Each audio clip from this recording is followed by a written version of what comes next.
Oh, my heart. Looking at you, I realize that my heart was created. My heart has beaten for this life entire, only for this moment to break. My eyes were made only so they could ache to see such a precious thing, such beauty. What creature is this that has transcended the human curse? God has touched you so. Your movements are His. Your beauty exists to please Him. You are His gift to us, to inspire, to help us rise. His angels weep. His sun shines for you. All this for you.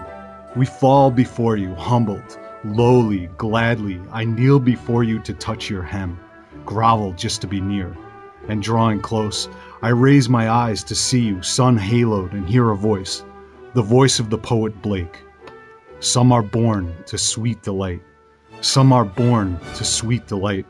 And then lowering my eyes again, I catch my reflection of my tears pooling now at your feet to see my own feeble wretchedness, watery and ugly and aging, and then hear more of that good poet's words. Some are born to eternal night. Eternal night. Yes, all of us dwell here in darkness but for you. But how is this so? And why? Do we not share the same Creator? By what right, by what black craft do you possess such good fortune, God's chosen one? Surely you have committed some transgression. Why, just look at you.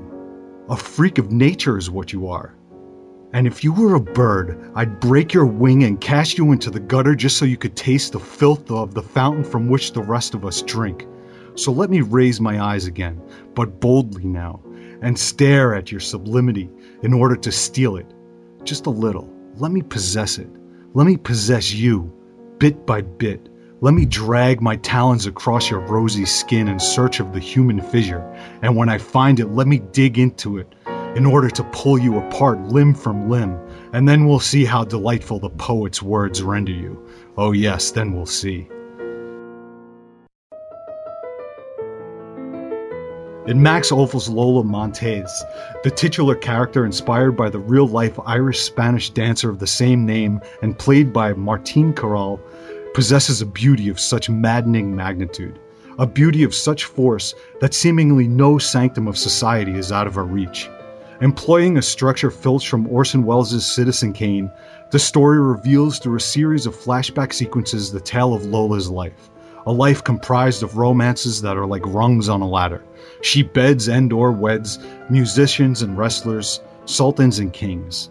Scandal follows her every step of the way, but fortified by her amazing beauty, she chews it up, spits it out, and moves on to her next conquest. Instead of Kane's reporter, the binding agent here is a circus. The ringleader's cacophonous narrative whips the tempestuous crowd into a frenzy and, along with midgets and clowns and stiltwalkers, creates a farce of the life led by the fragile woman presently on display in his ring. The emotional power of the film lies in the tension between the crowd's seething lust for punishing beauty and our own pathos for its impending tragedy. Indeed, as the narrative progresses, the proceedings begin to feel more and more like a ritual sacrifice, an exploitation of the cruelest terms. The crowd, rabid, foams at the mouth. As Schopenhauer writes, to feel envy is human, but to enjoy other people's misfortune is diabolical. Diabolical indeed. When Lola's misfortune comes at last, as it inevitably must to all those made of mere flesh, the crowd has captured her in a cage.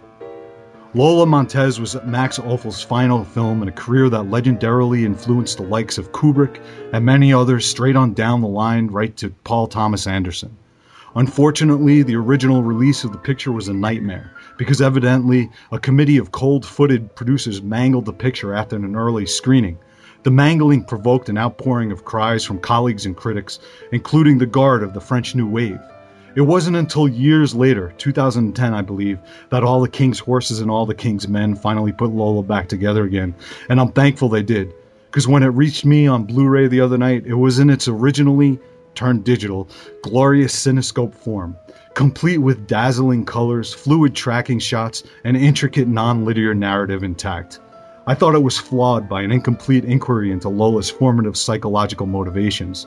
There just didn't seem enough primordial undercurrent at work in the main character, but I can understand, perhaps, how legendary critic Andrew Saris got swept up enough to call this the greatest film ever made. Now, I'm not sure about the etymological origins of the phrase media circus, but according to the exhaustive internet searches by the Cutting Room research team working around the clock, this film predated the term by a good 20 years. What's more, though the dramatic themes of tragic beauty and the malignancy of celebrity have been around at least since Aphrodite and Narcissus, this is probably one of the earliest indictments of the public, cum media, as villain in a film. Kazan's a face in the crowd, and Fellini's La Dolce Vita wouldn't come along for another few years. And even still, when put into context, Ophuls' film was remarkably ahead of its time. It just feels closer to the center of the tragic media underpinnings than those pictures. And you'd have to be blind not to see the prophetic accuracies in the likeness of the vindictive cruelty of Ophuls' circus crowd and the bloodthirsty social media frenzy of our own times. Miley Cyrus's wrecking ball ass and Lindsay Lohan's boozy tits come readily to mind. And so in the end, what we have is a morality tale. Why do we take such pleasure in beauty's demise? What does that say about our estimation of ourselves? And can we help the bloodlust for beauty, even if we wanted to?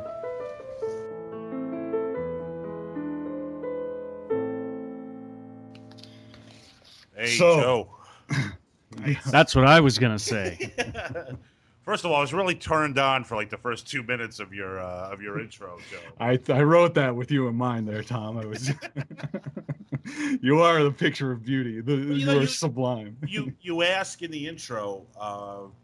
You say that the film is has a minor flaw in the fact that they don't really dig into Lola Montes's I guess her own personal state of mind, her reaction to her surroundings and to her life, her own personal reaction to it. Yeah, I feel like in a more modern film, or maybe just even a more thorough film, you'd understand a bit of her reasoning why she pursued the path of life that she went on. I mean, here's the thing, though. I mean, to me, this is a picture where she, her character is being exploited and prejudged. That the film's really about what we're making of her, what they're making of her. Right. And that because like to me, I'm like thinking to myself, I'm like, yeah, we're getting these flashbacks, and I'm thinking to myself that these just might be over dramatized versions of what you're seeing at the circus, and that that circus is telling the story, and that none of this might actually be accurate. That it's all sensationalized, that she is being exploited. Yeah, well, I think that the intention here was that she was being exploited at the circus, like afterwards. Like I think that he probably intended that the flashbacks were her life, and at least that's how I read it. I don't know. I mean, I guess you could be right. Hey, I'm just throwing it out there, too. Yeah. No, it just felt like it was the story of her life, but we're seeing it from this grotesque perspective, and after she's had her collapse or whatever, and she's becoming exploited in the future or whatever. Right. The circus is her reality TV show that every dying celebrity gets after a long career of humiliation. Yeah, it's pretty prophetic. It was pretty prophetic in that way, man. I mean, it was definitely ahead of its time, but like that's amazing. But Tom, yeah, just look at. Hey, leave it to the French, right? Fucking French. Go on, Joe. Oh, I was just gonna say, just what we were talking about, like the psychological basis of her character. Like it definitely would have been explored more in other films, and like even earlier films, like you kind of get a sense. It kind of gives you the sense of why Kane, like in Citizen Kane, why he behaved like he did. It gave you just a more complete psychological makeup of the character than this film. There's a danger. There's a total danger that you give someone cheeseball, like a character, you give them a paint by numbers motivation. Like, a lot of people have actually criticized Citizen Kane for saying, for being like, oh, it was Rosebud, the sled. He just wanted to recapture his childhood. So there can be sort of like a cardboard cutout version of that. But I actually agree with you, Joe. Like there's a movie that I just watched a couple months ago, Mildred Pierce, based on a James Cain novel. And it's, it's a great film noir in general. But what's her name? I can't remember the actress.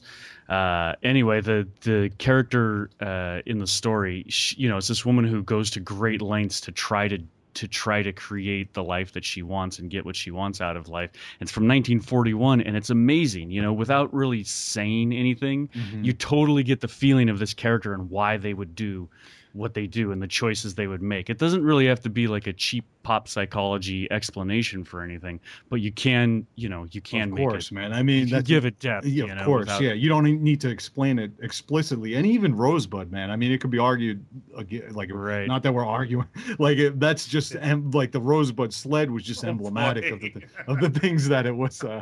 Yeah, I know we're going down a No, blinding it's good. path It's here. all good. It's Yeah, all like, relevant. Yeah. but Tom, you didn't feel like like in a film we're really usually like in a modern film we're really getting to know what makes that character tick, and depending on how they execute that, that's the basis on how you judge the film's Yeah, execution. but I don't know, when I was watching, when I was watching it, I just honestly felt that it didn't matter, that I was watching a movie, that the point was that who she was, how she was defined, was already set in stone, whether it was right or wrong, and that it could obviously be wrong, I mean, listen, you're basically putting this woman out in front of the public in a circus atmosphere, and you're Right. calling her a whore, and you're exploiting that. Right, of Right. course. Yeah. And the fact, But she's chosen to exploit herself too. Like that's how she recognized that she had a certain. that's what they're saying. It's not even But just to me, selling the out. whole It's mo- just but the whole Yeah. but the whole story could just be totally taken from, the ringmaster's point of view of what he wants it to be. Everything could be. Well, This is what I'm saying. Right. Mm. I That guess. even those scenes where that they're showing you flashbacks, I'm saying that could all just be an elaborate hoax, of what the ringmaster thinks in his head of what she was and how she behaved. I feel like I disagree in that I also have a different or a complementary interpretation to everything, which is that one of the great lines in the movie is that when the ringmaster proposes employment to Lola, and he says, "We'll show everything that women dream of doing but lack the courage to do," right? And there's a deep sort of feminist undercurrent to the whole movie that is very much about what, like, a woman with a lot of personality and a lot of verve and a sexual appetite, the only way that it's the same thing as Anna Karenina. Yeah, it's funny. We should have paired those two together. You know what I mean? Well, I we mean, kind of did, Joe. I know. in We're the splitting it up. in the broader context, I am fascinated by costume dramas because costumes are a very, very feminine type of expression of personality in society. Clothing that women wear, the makeup, the hair, the whole nine yards. I mean, it's a very feminine expression of personality, and by extension, the costume drama is an extension of how women perceive themselves and behave within a society and what their options are. And particularly, these costume dramas always harken back to a pre-20th century period, and they're always about how women behave in a patriarchal society, right? And so to me, in Lola Montes, it's like this woman is being punished not only by her society but by herself, because she can't just be satisfied with anything, because society's going to punish her for that, so she's forced by her personality to become this circus performer, just because of her appetite for narcissism, but also, her appetite for living. Well, yeah, her beauty is her tragic flaw in a sense, because she's behaving essentially like what Tom was saying. She's behaving the way that people expect her to behave. Right. Yeah. Well, yeah, I get that. Still, I still think that it's a little bit psychological. Like her psychological motivations are still. I feel like I know Lola Montes from life, but not from this movie. Like, I know that character. I know the character that they're portraying, but you don't get that from the movie. Definitely. Yeah. And there's a lot of talk that the actress was she herself, there's sort of like layers within layers in the making of this movie, because that character of Lola Montez is very similar to the actress who portrayed her, who I don't really know anything about, but in like a brief bit of research, she was always causing a stir. She was a bit of a Marilyn Monroe type of character in France. Yeah.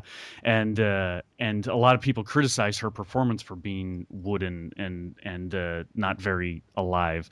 But apparently, Max O'Fools felt that audiences would respond to her a certain way because of what they knew about her, Oh, that's interesting. Yeah, that's totally interesting. By the way, she is absolutely gorgeous. that is a beautiful woman. Yeah, and it's so funny. She's like everything that I want in a woman: short, brunette, voluptuous. Did you just fall in love with a dead woman, Max? This is what I wanted to say. You just called Tom Max. I almost called you Max. I'm so sorry. But I find myself in that. No one should have that happen. I find myself in that that weird. In that weirdness, I'm that like weird necrophiliac sort of this fucking woman's been dead romantic for half glow. a century. I fall in love with dead women all. But next to Kate Winslet, I don't. She's just like fucking beautiful. This girl. I mean, I swear. Like my Hollywood, that opening scene when they're in the stagecoach and she's just in repose smoking that cigarette.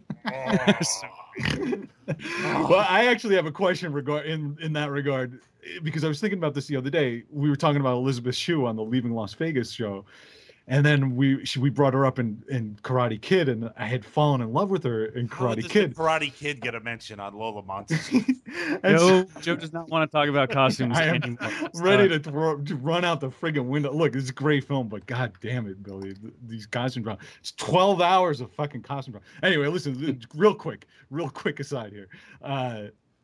So I fell in love with Elizabeth Shue in Karate Kid. Now you go back and you're looking at a 16-year-old girl that you were once in love with. Like that starts all sorts of weird feelings. Pedophilia, necrophilia. Adam, what do you got? Yeah, let me ask you this. Where do you go with that, Joe?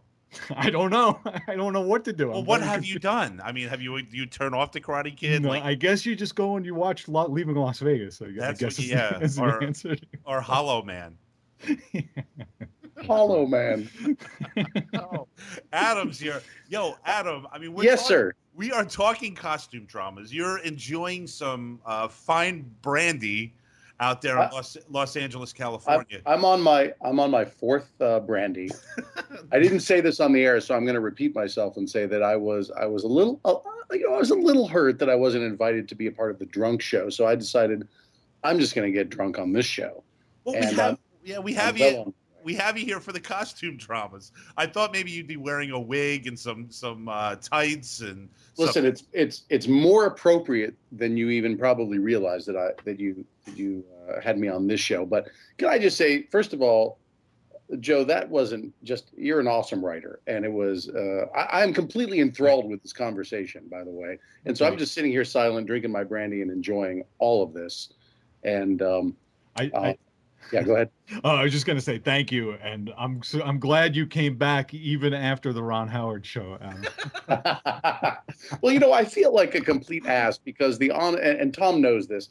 I am completely consumed in pre-production of a show that I'm doing, and I told Tom that I'm just not going to have the time to watch this movie, and so that's why I'm so enthralled. Is that it was only 12 hours long? Yeah, I mean, that was part of the problem. It's like, Jesus Christ, I don't have 3 hours to sit down and watch this right now. Plus extras, Joe. Plus extras.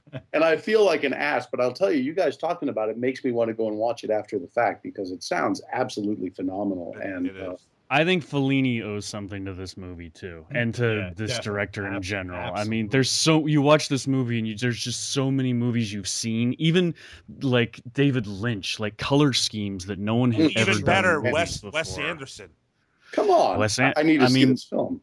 You guys are talking my favorite directors, It's Wes like a Anderson. hallucination in some scenes. Well, you're It's a big crazy. Paul Thomas Anderson fan, right? Huge, Yeah. huge. So it was funny because I was doing a little bit of research, scrolling around the YouTube stuff, and the only interview they have is in French, obviously, with Max Ophuls or whatever for this film. But then the other one was Paul Thomas Anderson sort of dissecting a scene directed by this guy. Yeah, it was pretty interesting. You watch a scene from the Earring movie. I don't want to butcher the title here.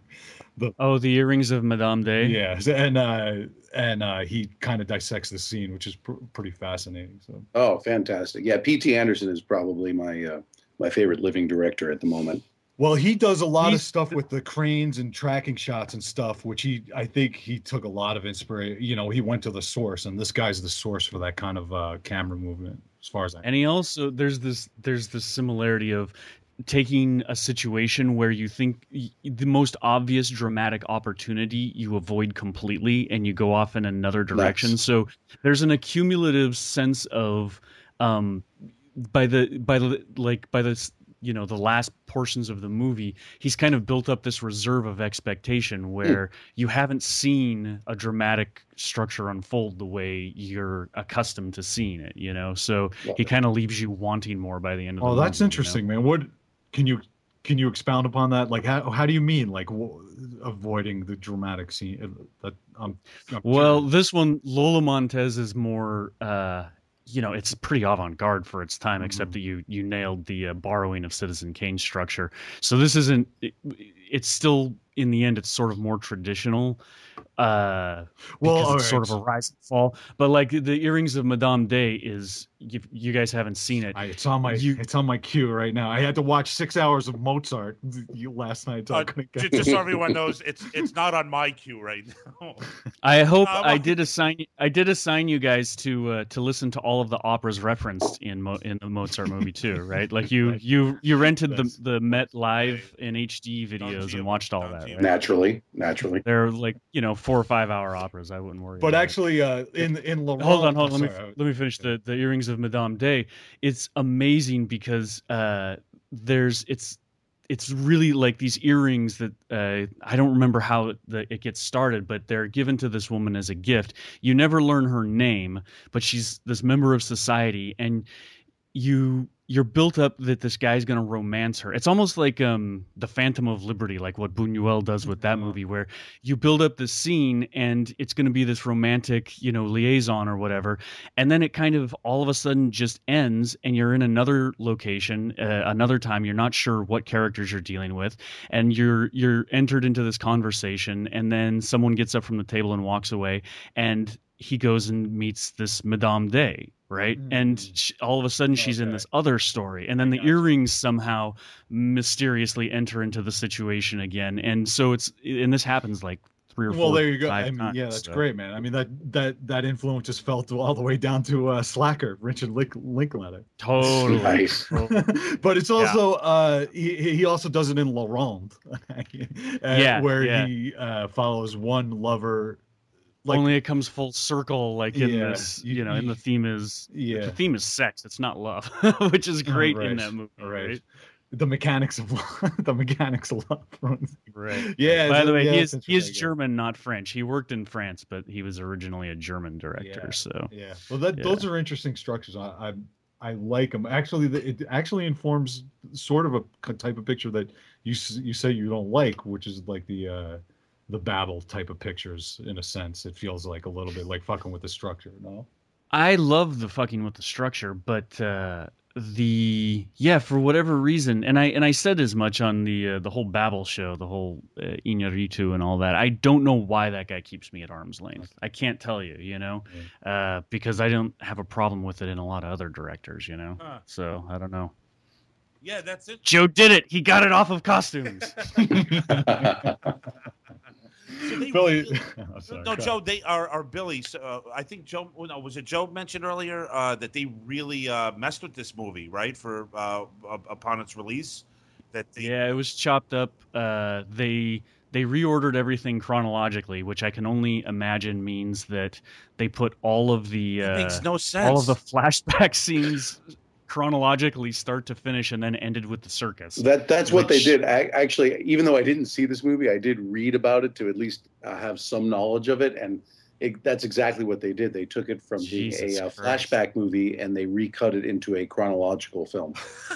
That is just the most ridiculous thing I've ever heard. And apparently there were just pieces that were too scandalous even for France, I guess. So they cut a bunch of shit out just for content and for running length. What the hell could be too scandalous for France? Yeah, that's the thing. Yeah, crazy. Well, some of the footage they never got. Is that correct? They never retrieved, or did they? I don't know. It was difficult because I was finding articles from different periods before. Maybe. Apparently, there was a guy in the late '60s who bought the rights to the film, and everything that would have included any negatives that were like anything that had been trimmed and kept in cans. I don't know. I mean, I need to go read on it, actually. I don't know how much they recovered from what was completely cut out.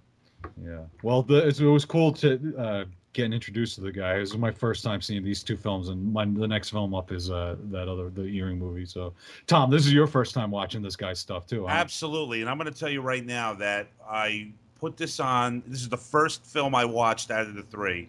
I went Lola Montes, and then Amadeus, and Anna Karenina. This was the first one.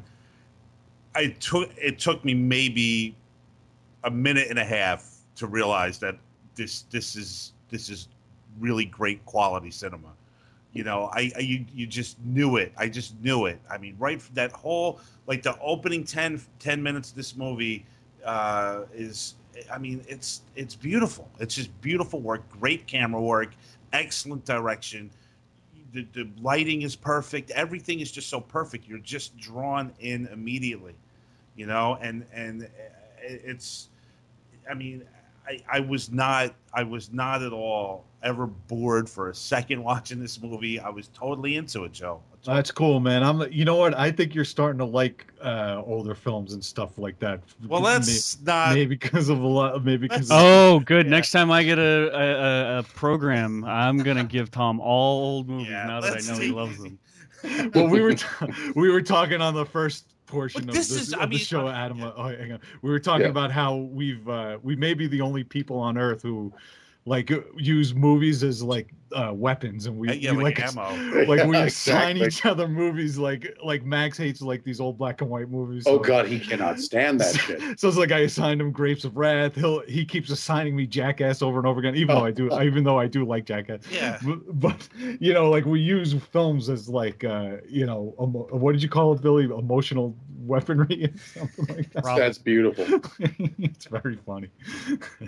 But anyway, Tom, I'm glad that you like it, man. Like you used to be a little bit resistant to like older films and stuff. Right. No? Oh yeah. I mean, before the show started, I'll be honest. You know, and you know this. Everybody knows this. Anything before 1960, I'm very hesitant. I got to tell you, Tom, I agree with you. I had a friend of mine that was such a fan of films of the 40s and 50s, and it's so tough for me. And it's maybe it's the attention span, maybe it's just the style of filmmaking, or maybe it's just what I grew up with. But it's really tough for me to watch those films. And not that there aren't some great films from back in the day, but it's tough. It's tough. To me, it's all about the acting. I mean, it's obvious to me that the whole landscape of cinema changed. You know, with you can thank like, Marlon Brando for that. Brando, yeah, and so many others, particularly, you know, once the 70s came along. I mean, it just exploded. I mean, the acting just completely exploded, changed everything, made everything. Look, it's because, you know, when you're watching characters on the screen, you want to be able to relate to them. You know, and it could be the way they talk, the way they look, you know, what they're feeling. I mean, it could be so many different things, and it just, you know.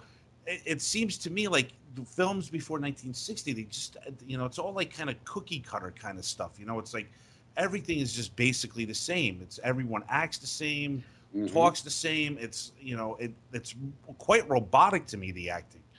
Yeah. And the worst for me is the John Ford movies. Oh, like as much as I love a lot of John Ford's films, those, oh my God, the way he directed people was almost like he was belligerent in your face with the stock cookie cutter character types, you know, like there's the man's man and the drunk and the woman's woman. Right, And it was like, true. oh, like when Max did his Grapes of Wrath intro, beautiful. I thought that was the most hilarious thing ever, because as much as I love those films, he's absolutely right. It's the corniest bullshit ever, that acting. Absolutely. And this is Joe, and this is what keeps me away from a lot of those movies. Right. I don't know, man. You know, to me, it seems like I love to go to the Museum of Modern Art, right? But because I love modern painting so much, and just as an example, and I want to know more and more about it and more how it came to be. Going back and looking at these films I'll never get tired of going and watching these films, and there's just something something really pleasing about seeing these films made in almost more innocent times, and like and directed toward audiences that aren't as savvy or cynical or both, and there's some really beautiful stuff out there, and like I don't know. It's just because I love film so much that I want to find the origins of them. Right, and that's great. It's great to find those films like during the first half century of filmmaking that really push the envelope, that really try to take it in the direction that it needs to go. Well, of course, man. I mean, and there's stuff that like resonate. When just like we were talking about, like right here, we love the coloring of David Lynch, and it's just amazing to see a guy messing with that palette, back in the 50s, and how it's you love movies so much that there's not much that I won't watch. You know what I mean? Even costume dramas, I guess. I'm gonna jump in here and go off on a complete tangent and interjection here, but if any listeners have not seen F.W. Murnau's Sunrise, it's a silent film, and if you can stomach silent films, it's one of the best I've ever seen. When are we gonna do silent films? We need to. I almost did it for this one, but I thought costume drama was just breaking the ice on the way to silent films. If I gave you silent films directly, Tom, your head would explode. But the Sunrise is absolutely astonishing, and it shows how advanced the vernacular of silent film had gone before the advent of sound. And it's an old story, but it's true. Sound basically destroyed the visual language of filmmaking for 25 years, and you watch this movie, and it's hokey, it's cheesy in so many spots, but the overall structure of it is more like a piece of music or a dream, or it's really a piece of music. It has a rhythm and a rhyme to it, and it's unbearable to get through if you've never seen a silent film before, but give it a try. So, and it goes back to that, there are lost forms of filmmaking that you're not going to know unless you go take a chance on some crazy old, German film from 1917 or something, Hey, Joe, Billy would never go off like that if Max was here. Max, why would I never do that? We'd be going in a completely different direction. I know what direction we do. We would be talking about Lola Montes' top hats. I would just go crawl under her, that big hula hoop dress of hers. You would do to Lola. I would let her piss on my face all night long. I just want to smell that girdle underneath that giant dress. I would live under that dress. I'd never come out. I would put my nose and my lips right underneath those armpits. Hey guys, listen, I do want to move it on to Amadeus, unless anybody else wants to throw anything else out there about Lola Montes. Joe, Billy, Adam, whatever you got, do it now. Otherwise, we're moving on.